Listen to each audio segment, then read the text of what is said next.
আসসালামু আলাইকুম প্রিয় বন্ধুরা। আজকে একটি রেসিপি নিয়ে হাজির হলাম আপনাদের সাথে। কিভাবে সহজে আপনি ঘরে বসে বার্গার বানাতে পারেন। এই দেখুন ২ টি রুটি আমি কেটে নিলাম। এরপরে এটার ভিতরে আমরা মেয়োনিজ দিয়ে নিলাম। মেয়োনিজ কিভাবে বানাতে হয় সেটা যদি জানতে চান তাহলে আরেকটি ভিডিওতে এটা বিস্তারিত দিব। তো ২ পৃষ্ঠেই আপনি মেয়োনিজ লাগাবেন ভালো করে। এটাতে আপনার খাবারের টেস্টটা আসবে বার্গারের। পুরো ভিডিওটা দেখবেন তাহলে বুঝতে পারবেন। খুবই সহজ। এখানে আমি কিছু মাংসের কিমা নিয়েছি, মুরগির মাংসের কিমা। এটা আমি আগেই করে নিয়েছিলাম।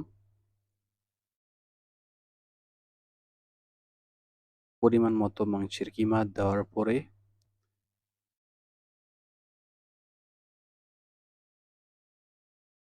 এখানে কিছু পেঁয়াজ কাটা দিয়ে দিলাম উপরে, কিছু টমেটো কাটা দিয়ে দিলাম।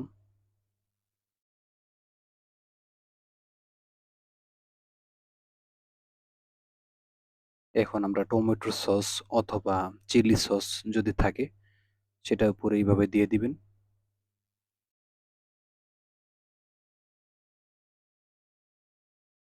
এখানে উপরে শসা কাটা দিয়ে দিলাম।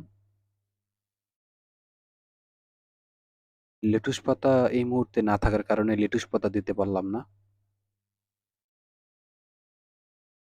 এখন এইভাবে ভাঁজ করে আমরা একটা প্লেটে নিব। এখন এটা ওভেনে গরম করব ১ মিনিট। তার আগে উপরে কিছু বাটার লাগিয়ে নিলাম। দেখতে সুন্দর দেখা যাবে।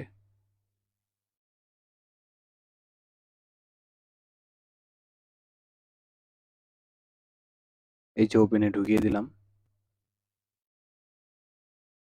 এখানে ভিডিওটা আমি কেটে দিয়েছি।